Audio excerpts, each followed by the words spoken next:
Welcome back to Fossil Ridge Games. Today we are going to be talking about a multiplayer variant for Star Wars Unlimited. Really the focus of this type of game is to give players a little bit longer time on the battlefield to accrue some much better units in the game. So you're going to be playing more high-end stuff in the 7, 8, 9, 10 range and up. And this is kind of where the game gets exciting. So if you are a player that wants to really experience the end of the game, this is going to be a variant for you. What it's going to focus on, there are going to be two bases. I'm going to go through how you play this. They're actually going to be in a draw deck. You're going to have two leaders out on the table like you would for Twin Suns. And you're going to start with a 60 card minimum deck size. A lot of the players that have played this variant have tried anywhere from 60 to 80, and it seems like most of the players favor the 60 card deck size. And then for this variation of the game, you're going to play until every single player but one is eliminated. So you're going to keep going, not until one player is eliminated, but most of the players are eliminated except for one. Also in this variant, you're going to use the Twin Suns counters, including the initiative token, the blast token, and the plan token.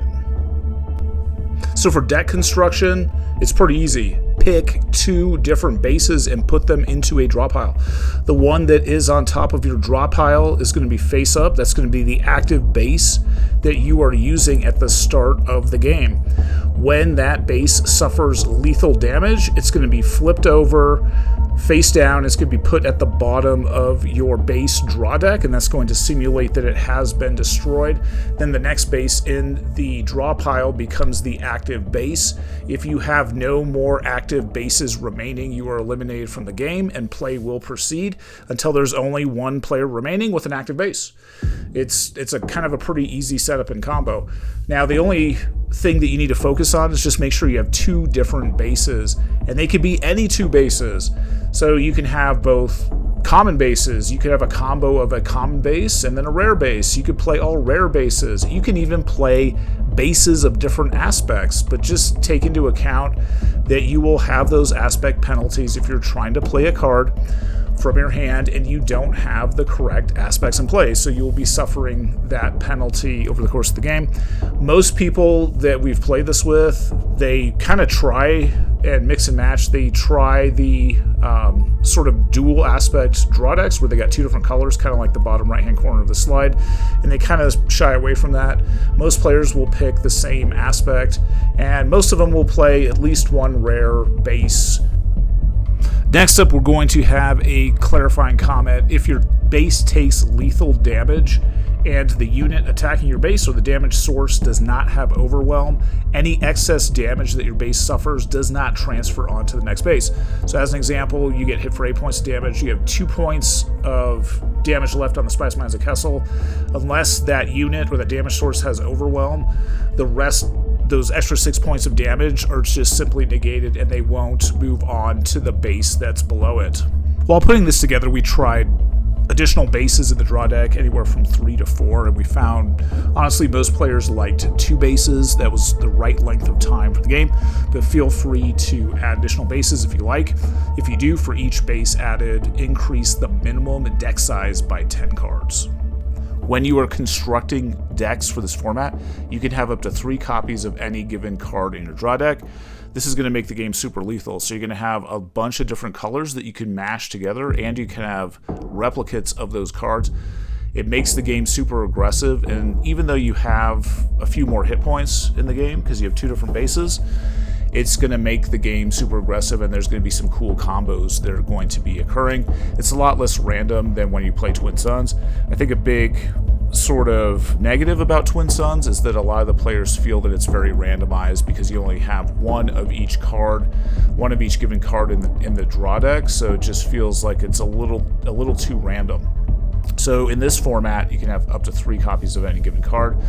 So first up, some recommendations: board wipes. So if you're looking to sort of reset the game and wipe out everybody's units, so think of stuff like Super Laser Blast or cards that can wipe out multiple units in everybody's arena. Next up are resource cards. So since you're going to be playing a little bit longer, you can invest in these resource cards to get you to those bigger types of units toward the end of the game, which which is pretty fantastic. And then next up we have cards that can hit every single opponent, so I just threw in K2SO as a kind of example for that. Since you have multiple opponents, look for cards that hit multiple people. And then finally, I can't stress this enough, have a bunch of Sentinel cards in your deck, because you're going to be attacked by multiple enemies. The Sentinel cards are very, very, very valuable. The counters that are used in Twin Suns are also going to be used in this format, with one main exception. Once the player total drops below 3, an example, you have 2 players remaining, the first person to claim a counter must claim 2 out of 3 of the counters, and then the final player, when they finish their phase, essentially, they get the last remaining counter. So this gives a big advantage to a player. If they want to claim counters, they can claim 2 of them immediately and get those benefits, which is kind of a cool advantage. And then the player that is a little bit slower on the phase can claim 1 of these counters.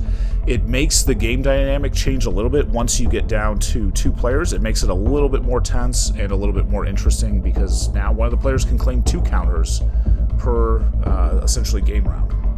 Building a 60 card deck with 2 different bases and 2 different leaders, that's actually going to take you quite a while. So if you want to test drive this variant with your play group, this is what I've been doing to get kind of players into it, and it's a very quick way to get additional players into this variant.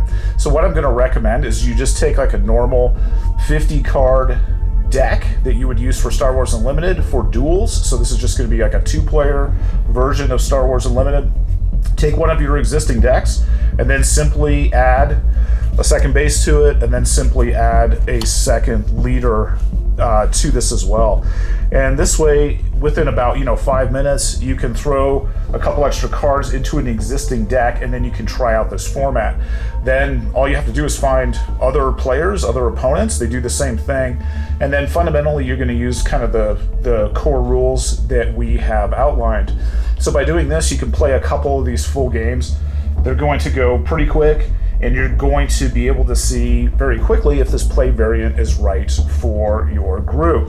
I think what you're going to find is that most players actually really like it, and then once they play a couple of these demo games, I've noticed that the next time you play, they've invested a decent amount of time putting their decks together, and they're usually pretty lethal, and you see some really exciting combos that you've never really seen in the game before. So it's like once you get through a couple demo games, people just like go crazy, and then their creativity starts coming out, and they just start building crazy decks. So it's a lot of fun. So hopefully you can see that you can test drive this variant very easily. And then the next stage is the next time that you play, each player brings a 60 card deck that is constructed around these rules. So they're going to have probably more aspects in their decks, and it's going to be pretty exciting. So hopefully you've seen how fun this multiplayer variant can be. It's really easy to test drive, and I think you'll find a lot of fun when you play this version of the game. I want to thank everybody for joining me today, and as always, have fun gaming.